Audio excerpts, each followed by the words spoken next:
Kommersiya və biznes hüququ çoxlarına çətin, quru bir mövzu kimi görünür. Amma əslində kommersiya hüququ biznesin sığortasıdır. Yəni səni sabah problemlərdən qoruyan əsas mexanizmdir. Birinci məsələ biznesin hüquqi strukturudur. Yəni sahibkar hansı formada fəaliyyət göstərir? Fərdi sahibkar, hüquqi şəxs, şirkət, MMC, ASC və digər formalarda. Bu seçim sonradan vergiyə, mübahisələrə, risklərə birbaşa təsir edir. Çünki yanlış struktur düzgün biznesi belə problemə sala bilər. Növbəti məsələ sahibkarın hüquqi məsuliyyətidir. Çünki sahibkar təkcə qazanca görə yox, imzaladığı hər sənədə görə də məsuliyyət daşıyır. Müqavilə, borc, əmək münasibətlər, bunlar hamısı hüquqi məsuliyyət deməkdir.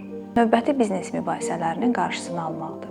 Əksər mübahisələr düzgün tərtib olunmamış müqavilələrdən, şifahi razılaşmalardan və dəqiq olmayan şərtlərdən yaranır. Yəni problem məhkəmədə yox, sənədin özündə başlayır. Hüquqi risk xəritəsi anlayışı vardır və hər biznesin görünməyən risk nöqtələri vardır.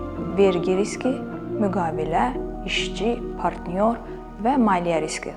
Ağıllı sahibkar bu riskləri öncədən xəritələndirir, sonra isə qərarını verir.